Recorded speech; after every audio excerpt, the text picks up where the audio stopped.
Gracias por soportar una hora más. Y bueno, tenemos ahora expertos en la transición. Os voy a presentar San Martín Miguel Rubio, es catedrático en latín y además es doctor en filología clásica, es decir, el dardo en la palabra. Él además es ensayista, es traductor, es novelista y sobre todo amigo de don Antonio. Tenemos también con nosotros a Diego Cánovas, ¿de acuerdo? Diego Cánovas perteneció a nuestro movimiento, a la Junta, al MCRC, Movimiento de Ciudadanos a la República Constitucional, ya sabéis el acrónimo, y bueno, él es oficial en excedencia del Ejército de la Marina, ¿verdad? Profesor universitario, experto en seguridad, participa muchas veces en muchos programas y nos alegra tenerla aquí porque él nos va a poder decir si en efecto había ruido de sables, ¿de acuerdo? Y con nosotros Juanjo Charro, presidente del MCRC. Bueno, pues esto es lo que habéis visto. Sabéis que don Antonio estuvo exiliado de los medios de comunicación, sufrió un ostracismo. Los que le conocemos por la clave, sobre todo, cuando Balbín, los más jóvenes sobre todo, cuando entramos en YouTube, vemos a ese trevijano que habla con Hernández Mancha, que habla con Anguita, y se quedan así muy sorprendidos, ¿no? Es el hombre que decía que aquí nunca hubo democracia, porque pasamos del tibio fiambre del monarca al reparto del cadáver exquisito, ¿no? Porque él lo decía bien claro, era muy machacón en los programas de televisión. No hay democracia por dos razones. La primera es porque no hay separación de poderes. Es decir, el Ejecutivo se come al Judicial y se come o se ha comido al Legislativo.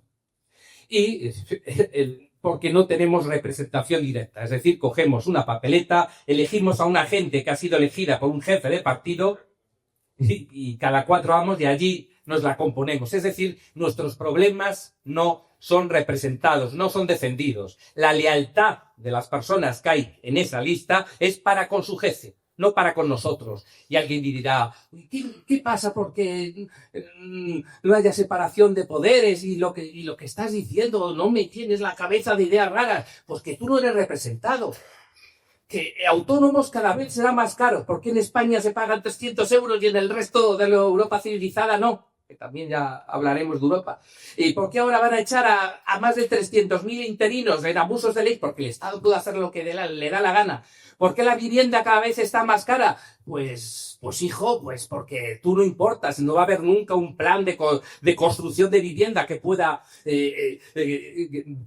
acometer el problema de la vivienda en España. ¿Por qué cada vez la electricidad está más cara? Pues bueno, algo tendrá que ver que el señor Aznar y Felipe González pertenezcan a los comités ejecutivos de las grandes eléctricas. Bueno, por eso estamos hoy aquí, porque creemos que se puede hacer algo. Y ese algo pasa por don Antonio García Trevijano. Y entonces, si me permitís, voy a preguntar a nuestro experto en temas militares. ¿Hubo realmente ruido de sables, riesgo de una conflagración militar en aquellos tiempos? Muchas gracias, Alberto. Mis felicitaciones y como repúblico que soy te agradezco profundamente esta obra magnífica que has hecho, que recoge todos los aspectos esenciales de la obra de don Antonio García Trevijano. Por tanto, para alguien que no sepa nada, se lleva el conocimiento en menos de una hora. A ver, yo no puedo representar al ejército, evidentemente, ¿no? Lo que sí puedo hablar es de mis 62 años. De eso no me lo quita nadie, ¿no? Quiere decir que yo en la transición ya tenía cierto nivel de conciencia. Yo ingresé en la Armada en el año 1980, en febrero. O sea que en el 23F ya estaba en la Armada. Si hay algo, para contestar esto, si hay algo que yo tengo que decir es que don Antonio García Trevijano tenía muchas virtudes, supongo que defectos como todo ser humano, ¿no? Pero virtudes fundamentales, o yo no lo llamaría virtudes, sino características fundamentales, es que decía la verdad. A ver, eso es indudable, decía la verdad. Entonces, cuando don Antonio García Trevijano dice que él tenía contacto con militares de altísimo nivel, Diego Cánovas se lo cree. Eso no quiere decir que todo el ejército entero pensara así, pero Diego Cánovas se lo cree. ¿Por qué se lo cree? Porque después de 45 años estoy en la reserva y me dedico a otras cosas, pero el uniforme lo tengo ahí, ¿no? Hay cuestiones que a los militares, a los civiles, a las personas que mínimamente estén preparadas, no pueden discutir, que es la descripción de los fenómenos observables. Entonces, eso, se sea militar o no, eso no se puede discutir. Si se discute, porque no es una opinión. Es decir, cuando Antonio García Trevijano Forte dice lo que sus ideas, su pensamiento en el momento de la denominada transición, las personas con una formación mínima tenían que entender eso. Es como el que lo dice ahora, ¿no? Dice, no, vamos a describir el régimen que tenemos. Evidentemente un militar no puede decir, no, eso no es falso, eso es falso. Es decir, no hay representación. No elegimos a nuestros representantes, ¿cierto o no? Nadie puede decir que eso es mentira, ¿no? Con lo cual, ciertamente hay muchos militares, y yo los conozco, que no ven a García Trevijano ni como un rojo peligroso, ni como un republicano peligroso, ni nada de esto, sino que valoran el calado y el nivel intelectual de Antonio García Trevijano. Eso es así. ¿De dónde sale el ruido de sables, querido Alberto? Todo el mundo lo sabe, porque además hay que acudir de nuevo a Antonio García Trevijano. El ruido de sables es una excusa evidente. Es una excusa que saca Carrillo, si mal no recuerdo. Es decir, ojo, tenemos que hacer esto porque si no vienen los militares. Bueno, ¿eran todos los militares así? No, evidentemente no. Seguro que no, porque pues, los militares, tienen su procedencia personal cada uno, ¿no? Y evidentemente hay algunos que vienen de familias muy antiguas. Y ese bagaje no lo cambian, pero la formación intelectual la tienen y por tanto no pueden negar la evidencia de la descripción. Otra cosa es la evaluación. Entonces yo creo que efectivamente hay que creer a Antonio García Trevijano. No había ruido de sables como tal, porque lo que se estaba proponiendo era algo riguroso. O sea, no es ir de nuevo a la incertidumbre de una tercera república como continuidad del fiasco que no era una democracia, que fue la Segunda República. Por mucho que fuera el último régimen legítimo, ¿no?, que hemos tenido, ¿no? Porque es el último régimen legítimo, digamos, ¿no? Pero no era una democracia. Que eso era lo que temían los vencedores. Y eso, no sé si responde mi pregunta, pero desde luego, si vamos a la descripción científica de los fenómenos observables, nadie, sea militar o sea civil, o sea quien sea, puede negar la evidencia.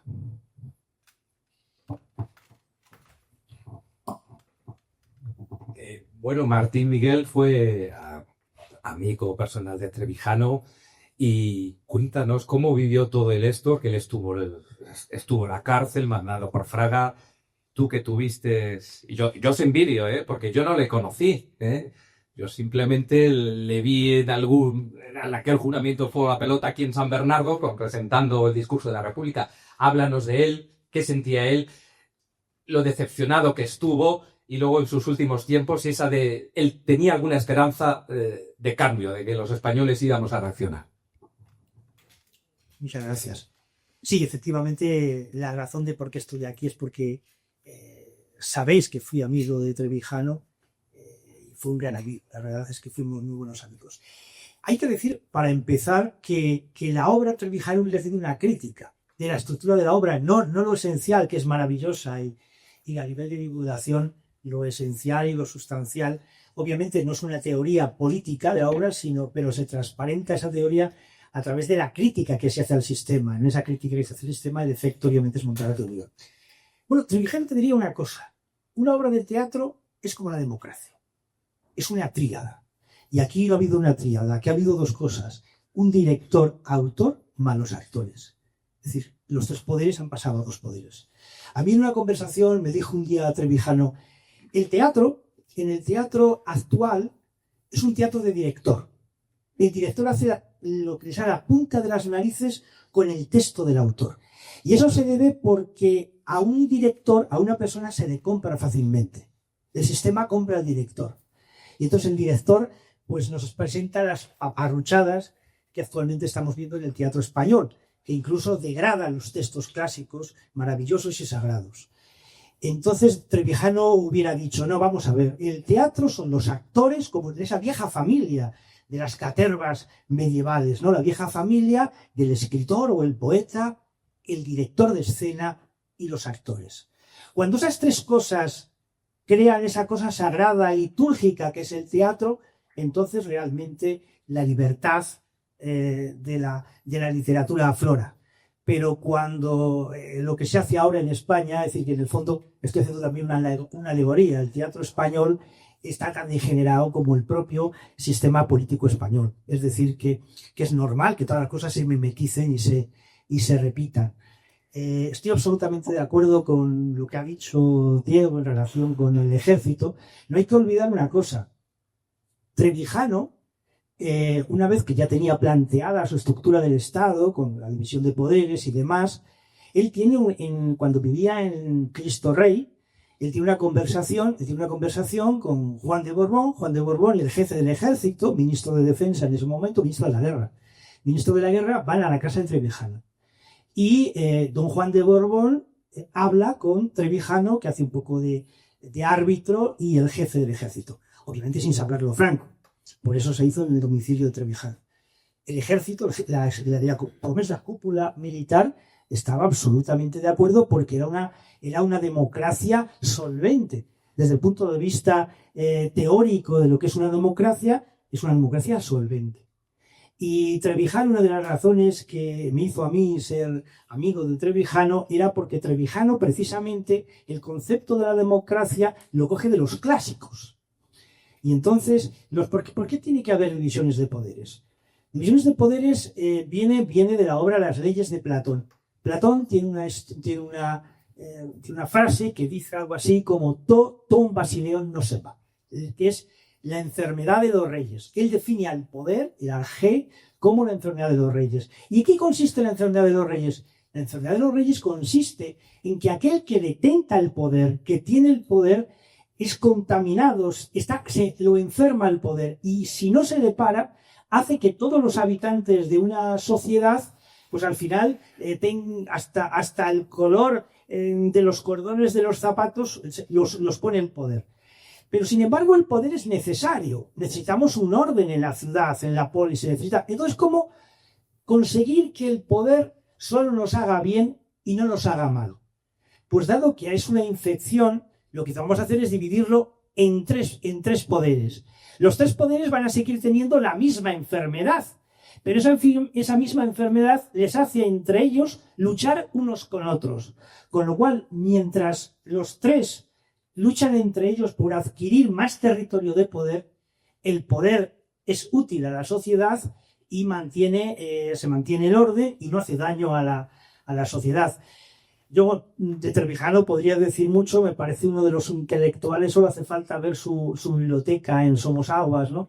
Un intelectual tremendo, o sea, hablaba de literatura, hablaba de arte, es decir, Julio Anguita, persona que le respetó mucho, de los pocos políticos que hay en España que le respetaba mucho a don Antonio, lo definía como nuestro príncipe renacentista. Trevijano es un príncipe renacentista. Y bueno, pues de alguna manera, y luego a mí me gusta mucho tu obra, creo que lo dije la otra vez, porque haces de Trevijano una especie de Don Quijote. Desgraciadamente, en España el Don Quijote ha desaparecido. La corrupción del sistema ha hecho y Sancho, el bueno de Sancho tampoco existe. Somos un pueblo de patanes, ya no hay ningún Quijote, nadie. El último Quijote era Antonio García Trevijano. Hay otros países que mantienen sus referencias. Por ejemplo, tenemos unos vecinos que son los portugueses. El Quijote de Portugal es Vasco de Gama. La Vasco de Gama se mantiene en el espíritu portugués. Los portugueses, acordaos de Costa que se confundieron con su nombre, y a pesar de que no había cometido el delito, sino otra persona que se llamaba igual, el hombre dimitió como primer ministro. Quiere decirse que, bueno, todavía hay países que mantienen sus referencias, pero nuestras referencias de Hidalgo las hemos perdido por completo.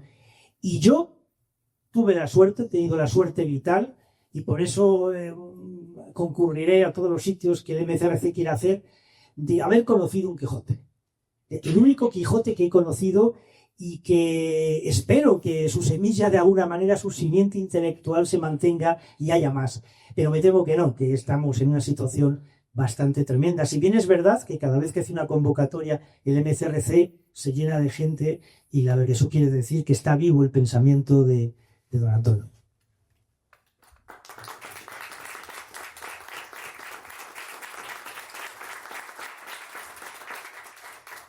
Sí, efectivamente es un Quijote. En este caso, los Sanchos, que tampoco hay Sanchos, digamos que ahora más abundan los galeotes o el honrado barbero maese Nicolás, ¿no? El Quijote que tenemos aquí, donde nosotros vemos molinos, ¿no? Pero Trevijano ve el consenso, ¿no? Ve la oligarquía de partidos, donde nosotros vemos los molinos de la democracia, ¿no? Y donde nosotros vemos que hay separación de poderes, o vemos que esto es un sistema justo y lógico, la venta de lo lógico, él ve el castillo de la tiranía. Pero bueno, estamos hablando mucho del MCRC, os vamos a hablar las siglas, el Movimiento Ciudadanos a la República Constitucional, y ahora nos habla Juanjo de este movimiento que creó don Antonio, auspiciado por sus Sanchos aquijotados, ¿no? Entre los cuales estamos nosotros. Este es el único movimiento, el MCRC, que dice que cuando consigamos una democracia para España, es decir, la democracia solo se puede dar con un proceso constituyente. ¿Qué es eso, un proceso constituyente para que nos dé la libertad colectiva? Nos lo va a explicar Juanjo. Y es el único movimiento, como os decía, que cuando consigamos democracia para España, está en sus estatutos, disolverse. Porque hay gente que coge las ideas de Trevijano para crear partidos políticos, es decir, para comer del Estado, y tener, pues eso, una vida cómoda. Es decir, una palabra olvidada en castellano, que es la sinecura, ¿no? Hacer poco y cobrar mucho. Pues Juanjo nos va a hablar de cómo se creó el MCRC, y bueno, háblanos, Juanjo. Gracias. Gracias, Alberto. Pues, bueno, ante todo, esta obra, para los que hemos conocido a don Antonio, ahora me he acordado cuando, hablando tanto con Martín como con Diego, yo creo que los que hemos conocido a don Antonio, y claro, le queríamos, solemos llorar en la obra esta. A mí sí me caen las lágrimas. Ya depende de que alguno sea más llorón o no. Yo soy muy llorón, creo que Diego también. Y entonces, pues lloramos aquí como damiselas viendo la novela. Pues los Sanchos. Eso, los aquí jotados, viendo la novela, y porque claro, nos acordamos del maestro, y como además aquí en la obra muere, pues claro, eso nos da. Y claro, es que esta obra para el MCRC es muy importante, porque es una de las acciones en las que estamos poniendo mucho empeño para llegar a la sociedad civil a través de la cultura. Porque el primer objetivo del MCRC es organizar a ciudadanos, pero sobre todo queremos captar ahora pues gente como Alberto, profesores, como Diego y como Martín, y gente que esté ahí para que, aparte de ciudadanos normales como nosotros, pero gente que en la cultura pueda emitir, sean como faros para que estas ideas tengan la máxima difusión posible. Y claro, para eso es imprescindible además tener gente aquí hoy, pues se ve el fruto del trabajo de gente como Tere, que está allí, como Imanol, que está ahí a su lado, Bárbara, Celia, que ha venido de Albacete hoy solo para trabajar y venir a la obra, Mercedes, y bueno, y alguna que no veo aquí, que está por allí, Alzheimer, Iván, Alan, que está ahí, que Alan ha venido hoy en AVE desde Zaragoza solo para esto. Perdón, de Barcelona. Y como eres de Zaragoza, pero bueno, peor todavía. Y nada, entonces pues el periodo de libertad constituyente, que es la última fase de nuestra acción, pues es un periodo de un año, de 2 años, para que el pueblo español elija su forma de gobierno. Nosotros vamos a proponerles una, aparte de proponerles el inicio de ese periodo de libertad constituyente. Ahora no podemos saber qué circunstancias van a acompañar a aquello, pero nosotros seguimos trabajando para ello. Entonces, ¿qué vamos a...? Bueno, una cosa, bueno, voy a acabar porque luego yo digo a Alberto, le he dicho, hay que ser breve, que hay que ir a cenar, pero luego eso ya se enrolla. Entonces ahora os vamos a dejar que preguntéis, nos podíamos extender mucho más sobre el periodo de libertad constituyente, ya hablaremos en otras ocasiones, y tengo que ratificar lo que ha dicho Diego y lo que ha dicho Alberto, porque, bueno, yo no estuve en aquellos, porque cuando la transición tenía 10 años o 9, sí. Entonces, lo que sí tuve luego en la universidad es muchos amigos que sus padres eran militares, eran coroneles y generales, y yo les preguntaba mucho sobre eso ya, porque tenía mucho interés sobre este tema del ruido de sables. Y además que, claro, yo empecé la universidad en el año 84, estaba la cosa que hacía poco. Y me decían que unos eran franquistas y otros no eran franquistas, por lo cual esos que no eran franquistas no le iban a dar un golpe a Juan Carlos, apoyaban a Juan Carlos, y los que eran franquistas también apoyaban a Juan Carlos por orden de Franco. Aunque muchos sí que le despreciaban y tal, pero no, claramente se veía que el ruido de sables era falso. El golpe este que hubo estuvo diseñado por el comandante Cortina, que era jefe de la agrupación operativa, se llama entonces del CSI. No quiero decir palabras estas, porque igual pita algo en algún sitio, pero bueno, ya está dicha. De los servicios españoles, como le llaman por ahí.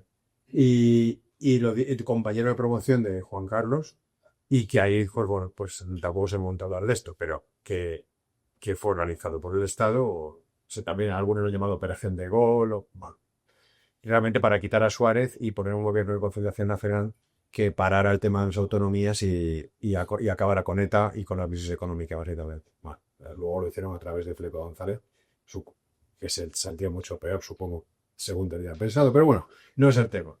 Y nada más, pues vamos a que preguntéis lo que queráis, porque si no nos liamos aquí. Y solo una última puntualización que no le he dicho a Alberto, después de haber leído yo el guión al principio, cuando nos presentó y todo, y es una cosa que nunca te había dicho que te tengo que decir, que creo que es un error del guión, que es que a don Antonio no le gustaba nada el pescado. Lo digo por la merluza en salsa. Bueno, es lo que dan en el restaurante José Luis, es donde, como sabéis, son los pactos del mantel, ¿no? Incluso ahí hay una placa dorada donde se puede leer, aquí noches de vino, y se hizo la Constitución encima, nuestra cara. Simplemente decir otras cosas. El MCRC es un movimiento prepolítico. Aquí no se trata de ser de izquierdas ni de derechas, sino darnos normas democráticas que no existen. Aquí caben todos. Es decir, lo que no se hizo a la muerte de Franco, lo tenemos que hacer ahora. Y si no, a los hijos. Y si no, a los nietos. Pero en algún momento tenemos que tener libertad. Lo segundo, para indagar en el pensamiento de Antonio García Trevijano, abajo luego podéis comprar sus libros. Los tenemos todos. Sabéis que los libros del MCRC, y si no me corregís, los editaba Aguilar, los editaba Erasa, y de repente censura, desaparecieron. El MCRC los tiene todos, los tenéis abajo, y también el libreto de la obra o el libro de este señor. Y nada, vamos a dar paso, os preguntar lo que queréis sobre la transición, sobre la obra, y es vuestro momento, cuando queráis. Teresa, quien levante la mano, quien quiera preguntar.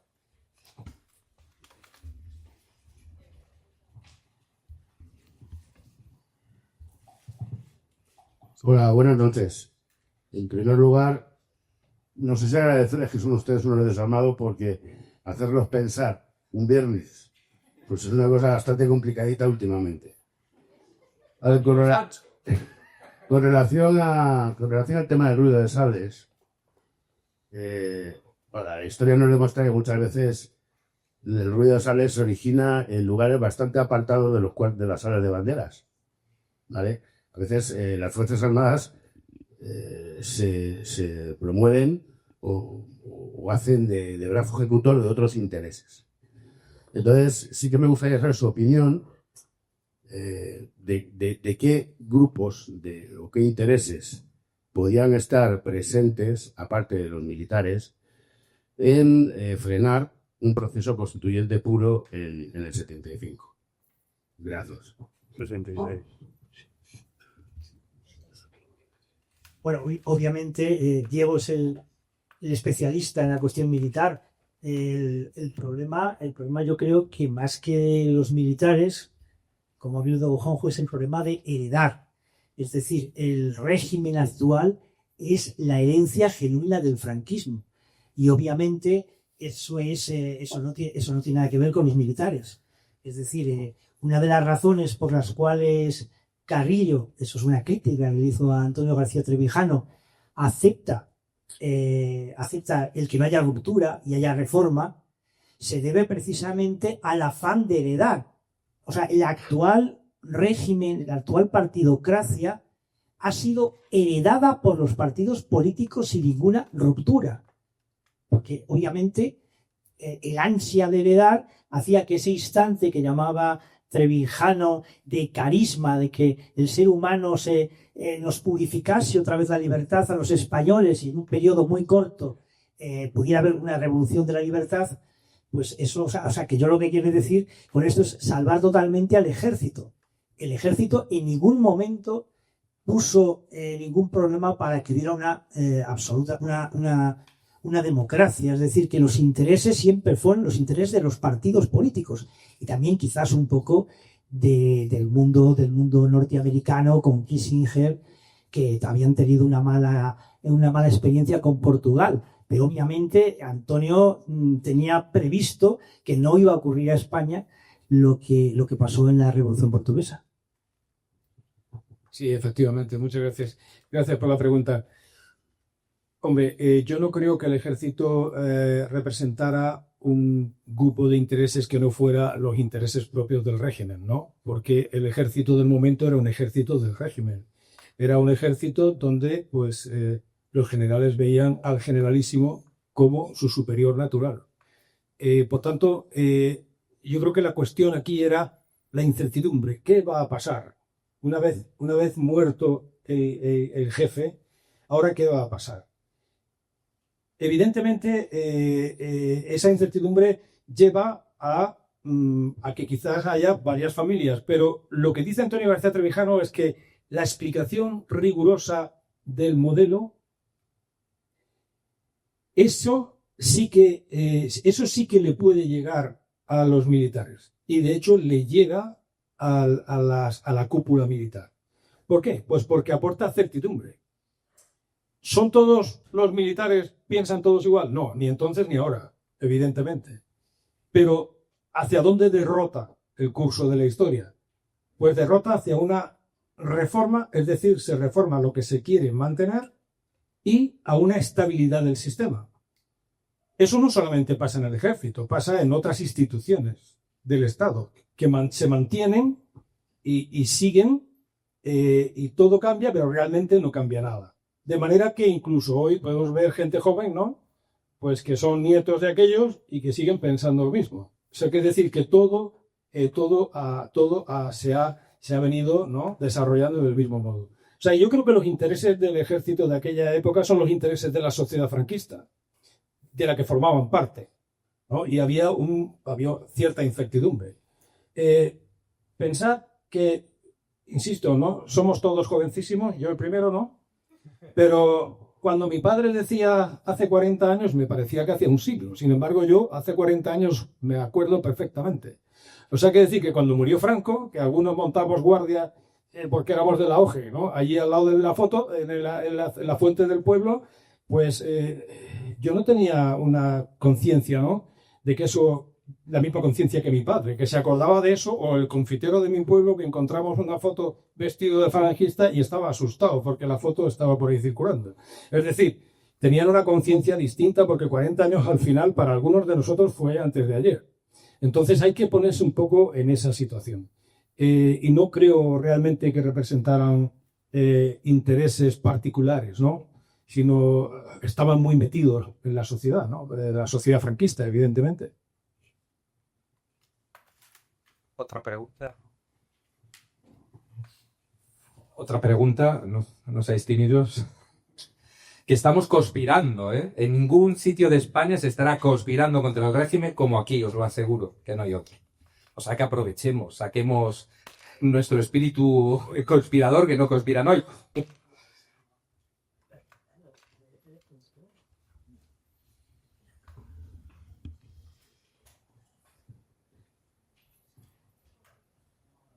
Hola, buenas noches y bueno, enhorabuena en primer lugar por la fantástica obra. Ha sido un verdadero placer. Yo desconozco completamente el pensamiento de García Trevijano, pero me parece entrever por lo que comentáis que tenía una propuesta de sistema político para la España, después del régimen de Franco. No sé si podríais dar unas pinceladas sobre cuál era este sistema político. Bueno, yo creo que rápidamente la propuesta, que sigue siendo la misma, es instituir una democracia como forma de gobierno. Nosotros proponemos como forma de Estado la República Constitucional, porque consideramos que es la forma de Estado que garantiza la democracia y que está básicamente fundada en tres principios. La separación de poderes entre legislativo y ejecutivo, es decir, hay que elegir al jefe de gobierno en unas elecciones separadas de representantes parlamentarios, y estos representantes parlamentarios además tienen que ser elegidos de forma uninominal, con candidatura de una sola persona en distritos pequeños, porque es la única forma que consideramos y que es la única forma representativa del elector, que evita la partidocracia, las listas de partido, el poder de los jefes de partido. Bueno, es que dejarían de existir no los partidos como asociaciones, pero los pasarían a ser, en vez de centros de poder, como son ahora, órganos del Estado, con su enorme edificio en la capital, ahí como si fuera un ministerio más, a ser simplemente agrupaciones para organizar las campañas electorales del candidato, que es lo que deben de ser, y difundir sus programas y tal, es lo que debe de ser una democracia, un partido político.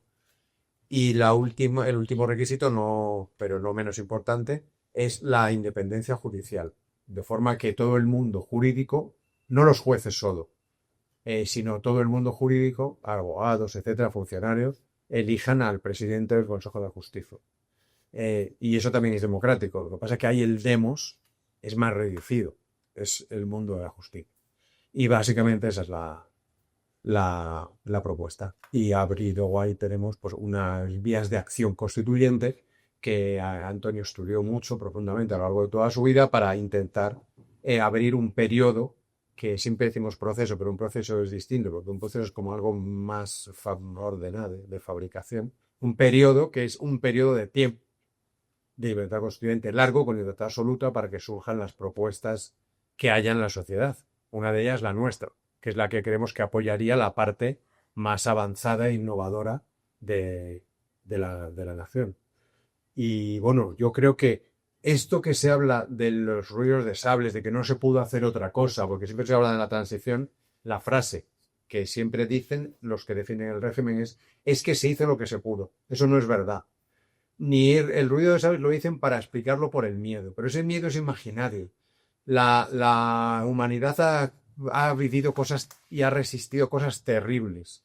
Y los españoles también a lo largo de la historia. Esto no era, no es nada comparable a ningún. Hubieran seguido funcionando la delegación de Hacienda, para muchos por desgracia, igual que cualquier día. O sea, la administración hubiera seguido funcionando. Ahí no había ninguna razón para tener miedo. Es un miedo imaginario. Trevijano en varias, por lo menos en 2 de sus obras, habla de esos miedos imaginarios y de la servidumbre voluntaria. Entonces, no se hizo lo que se pudo. Se podía haber hecho perfectamente sin ningún problema un periodo de libertad constituyente como estaba planeado en la oposición democrática que organizó Antonio. Lo otro son excusas. No tiene nada que ver. Es algo que se dice sin ningún rigor. Y ahora es igual. Hay que ir sin miedo. Ahora siguen con el miedo. No, es que viene este, es que viene el otro, es que hay que... No, es que la cosa hay que hacerla ya y sin miedo. Pero seguimos oyendo que ahora no hay ruido de sables, pero siguen los otros miedos. Eso así, claro. Entonces, bueno, si no hay otra pregunta... Martí quería Ah, tú añadir, querías, sí. Estaría, respondiendo a la pregunta, hay un libro que escribe Antonio García Trevijano en el 76, que es un programa de gobierno.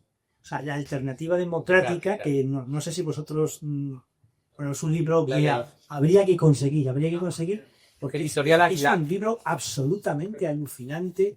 El libro de la alternativa democrática es todo un programa de gobierno. Van todos los ministerios, industria, agricultura, educación, bueno, absolutamente todo, la pesca. Es decir, es un programa de gobierno que tenemos ahí, que si un día de alguna manera la democracia se constituye de una manera clásica, tal como es la democracia, y para eso obviamente hay que desalojar a los partidos del poder.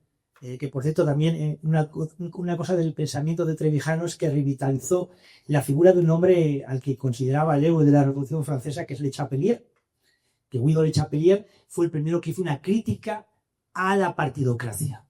Es decir, no puede usurpar los partidos políticos, no puede usurpar la representación de la propia ciudadanía. Entonces, de alguna manera, Le Chapelier le cortaron la cabeza. Bueno, en la época de Robespierre, obviamente, este hombre representaba a la derecha moderada y leal, pero de alguna manera los partidos, la crítica a los partidos políticos, eso es fundamental, yo creo, de Antonio. Y recomiendo la lectura de la alternativa democrática porque es todo un programa de gobierno en una democracia. Buenas tardes, muchas gracias por la obra teatral. Desafortunadamente, como profesora de lengua y literatura, considero que la mayor parte de mis alumnos no comprenderían, desafortunadamente. No obstante, han estado hablando de los tres poderes, pero sabemos que la prensa es muy importante en este momento. Considero que es un cuarto poder. ¿Qué pensamiento tiene respecto o tenía? Es que desconozco toda la obra. Bueno, tengo algunas ideas, pero no he profundizado. Me gustaría saber qué pensamiento tenía respecto a la prensa el señor Pelkant. Gracias. Bueno, evidentemente hay un concepto que yo creo que hay que entender, que es la hegemonía cultural. La prensa juega un papel fundamental a la hora de fundamentar una hegemonía cultural determinada. Y yo creo que desde el MCRC esa es nuestra posición con respecto a la prensa. Es un engranaje que participa en la maquinaria de fomento de que alcance esta dinámica de consenso, la oligarquía partidocrática, y gane la hegemonía cultural. Eso lo vemos todos los días. Lo vemos todos los días. Sin entrar en jugadas, ¿no?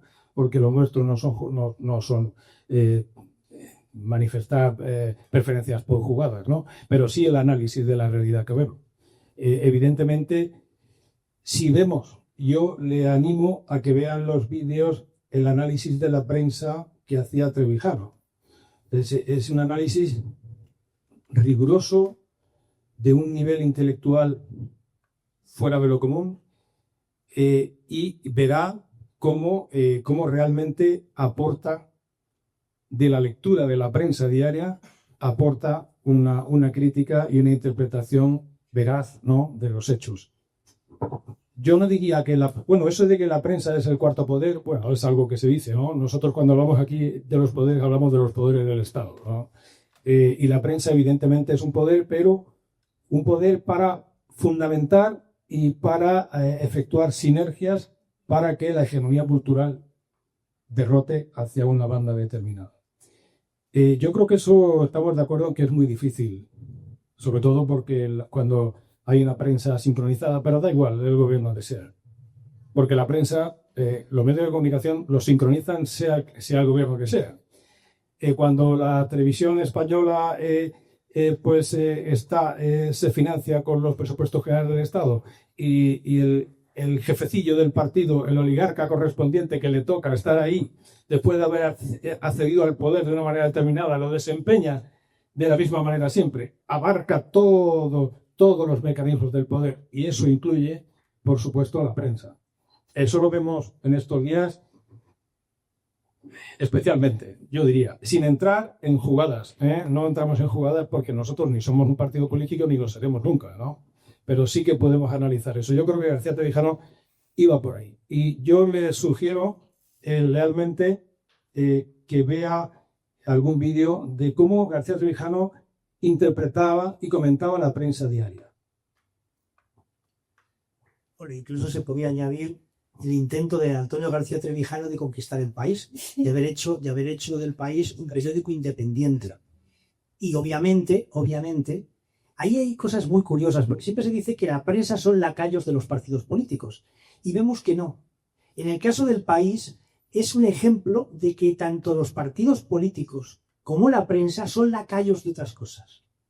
Es decir, el país, que llegó a tener un 37% de acciones don Antonio, estaba en sus manos, pero no lo permitió ni Cebrián. Bueno, ahí hasta Ramón Tamames y Fraga se pusieron de acuerdo para echar el peligro de Antonio García Trevijano, y eso revela que la prensa es mucho más venenosa y mucho más peligrosa, me atrevo a decir, que los propios partidos políticos.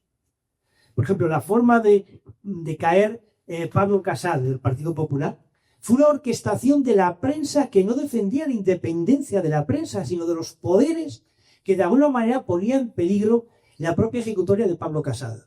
Es decir, la prensa puede ser infinitamente más peligrosa que los partidos políticos en cuanto que tanto ella como los partidos defienden los poderes fácticos, expresión que debéis de saber la inventó Antonio García Trevijano. Nadie antes, y usted es profesor de literatura, que lo sepa, nadie antes de don Antonio había utilizado la expresión poderes fácticos. Es una producción de Trevijano. Podríamos estar hablando aquí horas. Si no hay otra pregunta, simplemente invitaros. Abajo tenéis la obra, tenéis el libreto de la obra que habéis visto, barato, 5 euros. Y tenéis los libros de Antonio García Trevijano, están todos, menos el que tú dices que ya estamos en ello. Y nada, deciros que la obra que habéis visto no la podéis ver en ningún teatro subvencionado. Hay oligarquía política, hay oligarquía económica, pero desde luego hay una oligarquía cultural. De esto no os van a hablar nunca, porque esto es enfrentarse al poder, decir, ustedes no tienen legitimación. Se repartieron el cadáver del caudillo, se repartieron el Estado. Y a nosotros, como habéis visto, nos vendieron un juego emocional. Vota, pueblo, vota, ¿no? Sin ir a libertad y todas esas cosas. Y nosotros hemos creído que hemos conquistado la democracia. Pero despertemos. Esto es un movimiento para todos, ¿sí? Queremos intelectuales, pero amas de casa, albañiles, portaceros, todo el mundo, porque es que no somos representados. Y nuestros hijos van a vivir peor que nosotros. ¿Por qué? Porque no somos representados, porque estamos ante una aristocracia, como podía ser como el tiempo del duque de Lerma. No estamos representados. Nada. Y deciros que este proyecto... como entenderéis, cuesta mucho. Si queréis apoyarlo, en la página del LBCRC pone apóyanos. Si queréis apoyar con lo que sea, 1 euro, 2 euros, o simplemente visitar la página y ver lo que hacemos, está en apóyanos, porque queremos llevar esta obra al máximo de ciudades posibles, como aquel proyecto que se hizo durante la República, las misiones pedagógicas. Para la gente que no había visto un cinematógrafo y se iban ahí a los pueblos, a las urdes, en fin, a Cenicientos, pueblos que estaban a 50 kilómetros de Madrid pero no habían visto un cinematógrafo. Aquí la incultura y la pobreza es democrática, es nuestro conocimiento político, que estos señores no, es democracia en absoluto, que nos han engañado y la corrupción es algo normal, que no hemos hablado de ello, lo habéis visto, ¿no? La obra, cómo se lo reparten a ellos, ¿no? Y luego se reparten todos el botín. Esto es el cuento del día de la marmota.